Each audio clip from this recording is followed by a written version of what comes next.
Class 10th हम लोग अपना कम्युनिकेशन टॉपिक को कंटिन्यू करते हैं आगे। क्लास हम लोग अभी तक कम्युनिकेशन को अच्छे से समझ चुके हैं, लेकिन अभी तक सिर्फ हमने उसका मीनिंग समझा है। अब अगर आपको अपनी प्रोफेशनल लाइफ में या स्कूल लाइफ में ये प्रूफ करना है कि आप इफ़ेक्टिवली कम्युनिकेट कर पा रहे हो, किन चीज़ों को आपका किन चीज़ों पे ध्यान रखना है, कैसे कम्युनिकेट करना है, वो सब चीज़ें आज की क्लास में हम लोग देखेंगे। ठीक है, जैसे कि आप लोगों को पता है हम लोग अपना पार्ट 1 से employability skill topic communication skill second पे काम कर रहे हैं। होपफुली आज हम लोग इस टॉपिक को कंप्लीट करके नेक्स्ट चैप्टर को आगे बढ़ेंगे।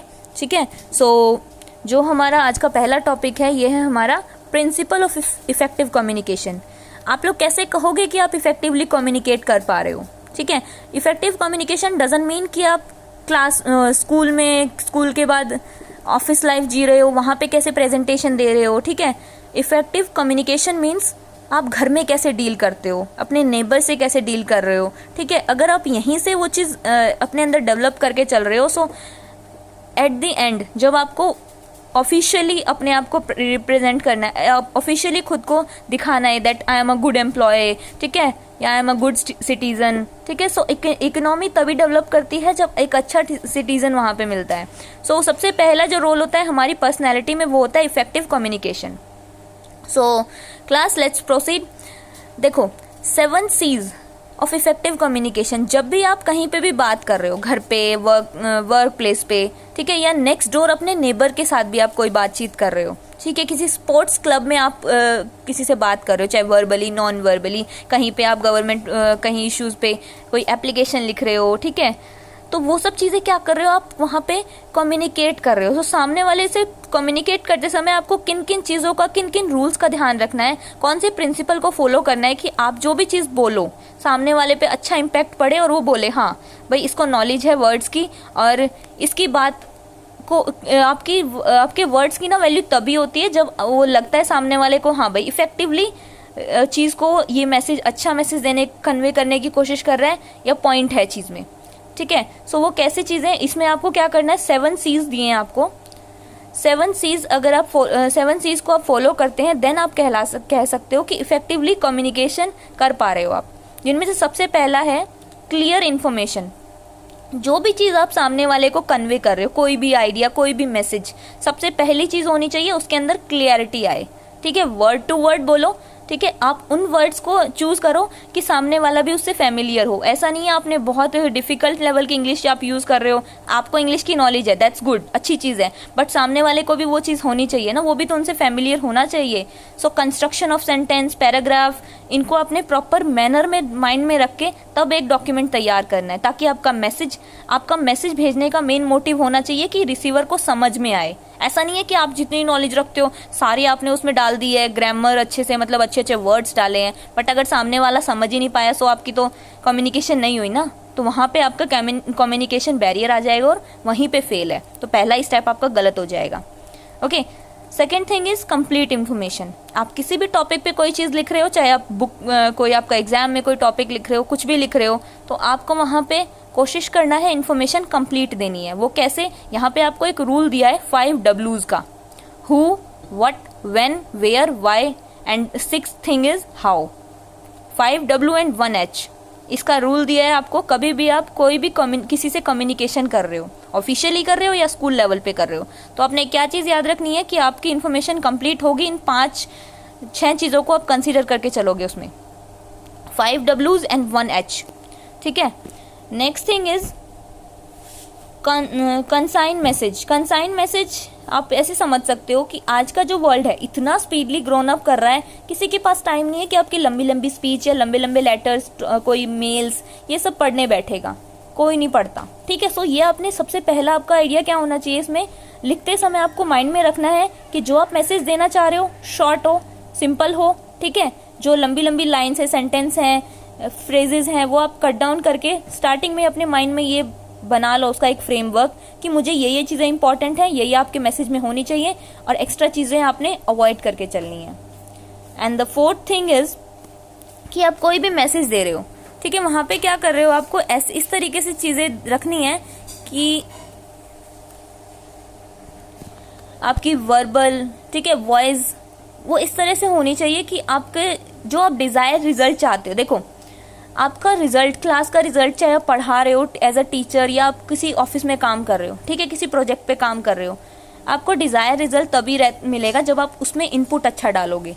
सो आप ऊपर वाले तीनों सीज को यूज करके जब फोर्थ तक पहुंचोगे, अगर आपने 3 सीज को प्रॉपरली यूज किया है तो फोर्थ वाले में आपका 80% काम तो यहीं पे हो गया। ठीक है, आप छोटा मैसेज रख रहे हो, कंप्लीट इन्फॉर्मेशन दे रहे हो, प्रॉपरली वहां पे अपना क्लियर मैसेज दे पा रहे हो। सो वो तो इजी सी चीज है ना, आपको डिजायर्ड रिजल्ट के पास आप पहुंच ही रहे हो, जो आप अपने मन में ठान के बैठे हो कि मुझे ये कंप्लीट करनी है बुक, या आफ्टर स्कूल आप ये सोचो कि मुझे इस जॉब को लेना है। तो वो सब चीज़ें अगर आपके माइंड में आप अच्छा इनपुट डाल रहे हो, किसी के साथ कम्युनिकेट करते समय अच्छा इनपुट दे रहे हो, तो डिजायर्ड रिजल्ट आपको ऑब्वियसली चीज़ें मिलेगा ही मिलेगा। So next thing, correctness of facts. यहाँ पे क्या है, जब आप किसी को इनकरेक्ट मैसेज पास ऑन कर रहे हो, ठीक है, फॉर एग्जांपल मैं आपको इकोनॉमिकल फैक्ट्स पढ़ा रही हूँ, मैं इको टीचर हूँ, अगर मैं आपको फैक्ट्स के बारे में पढ़ा रही हूँ, सो मुझे अपनी नॉलेज को, अपने फैक्ट्स के बारे में अवेयर होना चाहिए। और यहाँ पे करेक्टनेस, अगर मैं आपको करेक्टनेस से अवेयर नहीं कराऊंगी तो चाहे आप कितना भी अच्छी लैंग्वेज यूज कर लो इको के टॉपिक के लिए या किसी भी टॉपिक के लिए, अगर आपके फैक्ट्स गलत जा रहे हैं तो आपका पूरा टॉपिक, पूरी कम्युनिकेशन फेल है वहां पे। ठीक है, next thing is consideration of the message and the receiver. यहाँ पे क्या हो रहा है कि सबसे पहले इस पॉइंट में 6 पॉइंट का मतलब है कि जो भी कम्युनिकेशन आप करने जा रहे हो, जो भी आप अपने रिसीवर को मैसेज कन्वे करने जा रहे हो, सबसे पहले आपके माइंड में ना उसका ड्राफ्ट होना चाहिए। तो इससे क्या होगा कि 50% क्वेश्चंस तो आपको खुद पता चल जाएंगे कि हाँ, इस पैराग्राफ से जो रिसीवर है ये क्वेश्चन पुट ऑन कर सकता है। अगर उसके लिए आप इन शॉर्ट, ये कभी भी आप कम्युनिकेशन करने जा रहे हो किसी से, अपना होमवर्क करके जाओ। ठीक है, तो आपको उसका फायदा क्या मिलेगा, आपको आधी चीजें तो आपको यही पता होगा कि हाँ, यहाँ से इस पॉइंट से ये क्वेश्चन मेरे सामने रिसीवर रख सकता है, तो आप उससे पहले तैयार होके जाओगे उसके लिए। सो आप एक अपनी अच्छी कम्युनिकेशन स्किल को रिप्रेजेंट कर रहे हो उनके सामने। कॉन्टिजेंसी टूवर्ड रिसीवर, ये पॉइंट क्या कहलाता है, सबसे इंपॉर्टेंट पार्ट है ये भी, ये इसका सबसे लास्ट और इम्पॉर्टेंट पार्ट आता है कि आप जो चीजें, जिस तरीके से कॉन्सेप्ट को लेके चल रहे हो, आप वो अपने रिसीवर तक पहुंचा पा रहे हो या नहीं। ये कब होगा, जब आपका जो रिसीवर है आप पे म्यूचुअली आप दोनों के थॉट्स मिलते होंगे, वो ट्रस्ट कर रहा है कि जो हमें टीचर पढ़ा रहा है या सामने वाला स्पीकर बोल रहा है उसके फैक्ट सही है, और आप दोनों में म्यूचुअल अंडरस्टैंडिंग अच्छी है आप लोगों की, रिसीवर की भी और सेंडर की भी, तभी आप ये काम कर पाओगे। सो ये 7 C's हैं आपके कि आप कैसे इफेक्टिवली कम्युनिकेट करोगे, ठीक है, और एक अच्छे कम्युनिकेटर कहलाओगे। अच्छा, अभी तक हमने जितना भी पढ़ा ना, सीधे सीधे ये आपका कैसे वर्बल स्किल में जा रहा था, ठीक है, कैसे आपको वर्बली कम्युनिकेट करना है। अब आप अगर प्रोफेशनल लाइफ में हो, हमेशा ऐसे नहीं होगा कि आप मीटिंग्स में बोल रहे हो, ठीक है, या स्कूल में ऐसा नहीं होगा हमेशा टीचर ओरल टेस्ट लेगा। एक राइटिंग स्किल भी बहुत इंपॉर्टेंट रोल प्ले करती है। तो यहाँ पे क्या होता है, यहाँ पे सबसे, अगर आपको राइटिंग स्किल में काम करना है तो हमेशा वर्ड टू वर्ड बुक पे भी नहीं जाना होता, आपका माइंड इतना क्रिएटिव और इनोवेटिव होना चाहिए कि आप राइटिंग स्किल में अपनी तरीके से वर्ड्स को एक्सप्रेस कर सको, ताकि सामने वाला पढ़े, उसको इजी और कंफर्टेबल वर्ड मिले और वो क्या करे, अच्छे से बोल पाए। हाँ, जो लिखने वाला है, सेंडर है, वो क्या कर रहा है, मैसेज की, उसको टॉपिक की पूरी नॉलेज है और वो वर्ड टू वर्ड तभी एक्सप्लेन कर पा रहा है। तो यहाँ पे 9th में ना हमने 3 चीजें पढ़ी थी इसमें, इस एस्पेक्ट में, जैसे आपने करेक्ट ग्रामर यूज करनी है, जो सिलेक्शन ऑफ वर्ड है वो आपका सही होना चाहिए, सेंटेंस का स्ट्रक्चर आपका इजी होना चाहिए। तो ये सब चीजें हमने 9th में, तीनों कैरेक्टरिस्टिक्स ना हम राइटिंग स्किल्स की पढ़ चुके हैं कि इन चीजों को ध्यान रखते हुए तब हमने राइटिंग स्किल पे काम करना है। अब 10th में कुछ नए एड ऑन हुए। यहाँ पे 10th में क्या चीज मिली है हमें, सॉलिड स्ट्रक्चर, विच मीन्स कि आप कोई भी टॉपिक लिख रहे हो तो वहाँ उसके 3 जो उसका स्ट्रक्चर होता है 3 पार्ट में डिवाइड होता है। सबसे पहले an introduction, a body and a conclusion. ठीक है, जैसे आप किसी भी टॉपिक के बारे में लिख रहे हो, सबसे पहले स्टार्ट कैसे करोगे, इंट्रोडक्शन से, देन उसके मेन पॉइंट्स लिखोगे जो बॉडी में आएगा, और लास्ट में आप ऊपर दोनों चीजों में कहना क्या चाहते हो, अंत में निष्कर्ष, कंक्लूजन क्या निकलता है इस टॉपिक का। ठीक है, अगर आप इस तरीके से किसी भी डॉक्यूमेंट का स्ट्रक्चर तैयार कर रहे हो, चाहे आप ऐसे लिख रहे हो या किसी क्वेश्चन का आंसर दे रहे हो, तो वो आपका इफेक्टिवली आप सामने वाले को अपने टॉप पॉइंट्स को क्लियर कर पाओगे। क्रिस्टल क्लियर क्लियरिटी, वही चीज़ आ रही है दोबारा जो हम लोग वर्बल में पढ़ रहे थे कि आप कुछ भी चीज़ लिख रहे हो इस तरीके से लिखो कि आप लोगों के जो वर्ड है क्लियरली रीडर को सीधा रीडर के माइंड में जाके समझ में आए, ठीक है। कंफ्यूज वर्ड को अवॉइड करना है, ऐसा कोई भी वर्ड यूज मत करना कि आप उसको हाँ इसका मीनिंग ये था, इसका ये था, इस तरह की कंफ्यूजन आपको ना अपने माइंड में क्रिएट करनी है और ना ही सामने वाले को, रीडर को ये लगना चाहिए कि इसको नॉलेज नहीं है, तो ये आपके लिए नेगेटिव पॉइंट हो जाता है। हैंडेड कंसिस्टेंसी, यहाँ पे क्या होता है कि आपका जो पूरा फोकस है किस चीज़ पे होना चाहिए, अपने मेन टॉपिक पे होना चाहिए।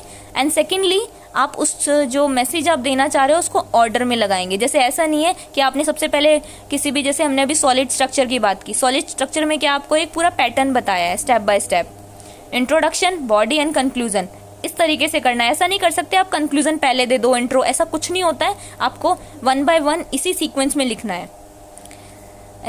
Next thing is selection of right medium. Medium हमने पहले स्टार्टिंग में पढ़ा था कि जिसकी मदद से सेंडर आपको मैसेज कन्वे कर रहा है, वो जो टूल आप बीच में कम्युनिकेशन के लिए यूज़ कर रहे हो, चाहे आप फ़ोन के थ्रू कर रहे हो, वीडियो चैट, या आप लेटर भेज रहे हो, ईमेल कर रहे हो, वो क्या है आपके मीडियम्स कहलाते हैं, ठीक है। सो आपको वो उसका सिलेक्शन बिल्कुल राइट रखना है, जिसके लिए एग्जांपल मैं कई बार देती हूँ। फॉर एग्जांपल आपको जैसे अभी का ले लो, हमें ऑनलाइन क्लास लेनी है और ऐसी जगह पे लेनी है जहाँ नेटवर्क इशू है बहुत ज़्यादा, ठीक है। सो उनके लिए तो आप ऐसे नहीं ले सकते ना, वो बोलते हैं नेट बहुत कम आ रहा है, तो उनके लिए क्या है आप ऑनलाइन इस तरह से क्लासेस नहीं वो कर सकते हो। सो उसके लिए सबसे सीधा सॉल्यूशन है आप उन्हें नोट्स प्रोवाइड करो, ठीक है। इस तरह से ऐसे नहीं होगा कि उनका नेट चल रहा है नहीं चल रहा है, हमें नहीं भाई, हमें तो 40 मिनट्स की क्लास लेनी है। सो वो तो कम्युनिकेशन हो ही नहीं रहा ना, उन तक इन्फॉर्मेशन जा ही नहीं रही। नेक्स्ट, जब भी आप कम्युनिकेशन कर रहे हो, वहाँ पे आप जब रिटर्न में जा रहे हो, रिटर्न लिख रहे हो डॉक्यूमेंट, कोई भी रिटर्न में इंफॉर्मेशन शेयर कर रहे हो, सबसे इंपॉर्टेंट चीज़ होती है आपको उस सब्जेक्ट की ग्रामर की नॉलेज होनी चाहिए, ठीक है। तो इस चैप्टर में इसीलिए आपके कुछ पोर्शन ग्रामर के भी पिक किए गए हैं। जैसे सेंटेंस, आप 3rd क्लास से पढ़ते आ रहे हो, सेंटेंस क्या होता है, वो group of word which give complete meaning of the idea that sender of message want to communicate. जो मैसेज जो कम्युनिकेटर है, ठीक है, जो मैसेज कम्युनिकेट कर रहा है, वो एक ऐसे ग्रुप ऑफ वर्ड को यूज कर रहा है जिससे वो कंप्लीट मीनिंग और आइडिया आपके सामने समझा पा रहा है आपको, ठीक है। जैसे यहाँ पे लिखा है, this is a theory which throw light on photosynthesis. इस थ्योरी पे ये जो थ्योरी है आपकी, इसके थ्रू आप क्या कर रहे हो, फोटोसिंथेसिस की थ्योरी पे लाइट डाल पा रहे हो। ये क्या पूरे कंप्लीट आपको बताया, टॉपिक ये है, ये क्या कहना चाह रहा है, पूरा आपको पूरा एक जो लाइन है पूरा एक मीनिंग डिस्कस कर रही है, ठीक है। इसी से बिल्कुल अपोजिट फ्रेज क्या होता है, उन वर्ड्स का ग्रुप होता है जिसमें सिर्फ जो राइटर है वो आपको हिंट देगा, आइडिया देगा, कंप्लीट सेंस नहीं बनाते वो सेंटेंसेस, ठीक है। नेक्स्ट थिंग, अब इनके टाइप्स दिए हुए हैं, नाउन फ्रेज, एडजेक्टिव फ्रेज, ठीक है, adverb phrase, verbal phrase, proportional, ये सब आप ग्रामर में पढ़ चुके हो। उसके बाद थर्ड से, फर्स्ट सेकंड से आप लोग काइंड ऑफ सेंटेंस आपको पता है, ठीक है। ये छोटी छोटी चीज़ें जो ग्रामेटिकल चीज़ें हैं आपके यहाँ पे इसलिए डाली हैं सिर्फ कि आप लोग जब भी कभी भी चाहे कंप्यूटर में लिख रहे हो किसी टॉपिक के बारे में, आप ग्रामर पे अगर आपकी कमांड अच्छी होगी तो टॉपिक को आप अपने आप भी लिख पाओगे, ठीक है। इसमें 4 तरह के आपके सेंटेंस के टाइप दिए हुए हैं, assertive, interrogative, imperative and exclamatory, ठीक है। और जो सिंपली आप सेंटेंस होता है उसको भी 3 तरह से बांटते हो, simple sentence, compound interest and complex. तो ये पूरा आपका ग्रामर पोर्शन है यहाँ पे। उसके बाद पार्ट ऑफ स्पीच, आपकी जो पार्ट ऑफ सेंटेंस, जो आपके सेंटेंस है उनको आप 2 तरीके से दो पार्ट्स में डिवाइड करते हो, सब्जेक्ट पार्ट और प्रेडिकेट पार्ट। सब्जेक्ट पार्ट में जिसके बारे में आप सेंटेंस में बात कर रहे हो, ठीक है, और प्रेडिकेट जो बात कर रहे हो, जैसे डॉग बार्क्स, तो यहाँ पे डॉग आपका सब्जेक्ट हो गया, डॉग्स आपके सब्जेक्ट हो गए और बार्क मतलब ये उसका प्रेडिकेट सेंटेंस का, ठीक है। उसको भी 3 कैटेगरी में बांटा है। सबसे पहली जो होती है इसका मतलब है enlargement of subject, which means कि जिस सेंटेंस में आप सब्जेक्ट पे ज़्यादा प्रेशराइज करके सेंटेंस लिख रहे हो, जैसे lazy Raunak failed in examination. Raunak यहाँ पे सब्जेक्ट है, उसका एडजेक्टिव बताया है, ठीक है, कि वो लेजी था इसीलिए फेल हो गया। तो ये आपका सब्जेक्ट में इन्होंने इनलार्जमेंट डाला है फुल।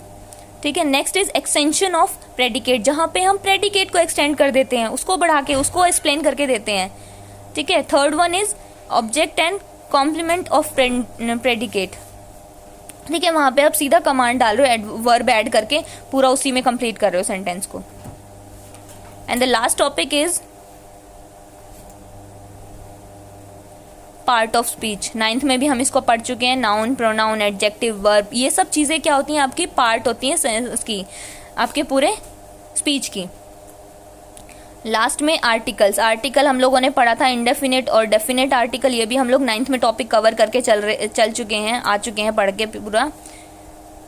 Construction of paragraph. जब आप कभी भी पैराग्राफ बनाते हो तो सबसे पहली चीज़ क्या होती है, पैराग्राफ क्या होता है, उन सेंटेंस का ग्रुप होता है जो एक सिंगल टॉपिक से रिलेट करता है। फॉर एग्जाम्पल मैंने बोला आपको write down a paragraph about your holidays, ठीक है, समर हॉलीडेज। तो इस तरह का मैं आपको टॉपिक दे रही हूँ, तो ऐसा तो नहीं होगा आप उसमें समर हॉलीडे वाले पैराग्राफ में दिवाली हॉलीडे, विंटर हॉलीडेज ये सब ऐड ऑन कर दोगे, ऐसा कुछ नहीं होता है। और यहाँ पे एक वो रूल बताया है कि जो आप पैराग्राफ है उसको ज़्यादा लेंथी ना लेकर उनको शॉर्ट रखने की कोशिश करो, और कोशिश करो कि छोटे पैराग्राफ में आप पूरा मैसेज दे दो।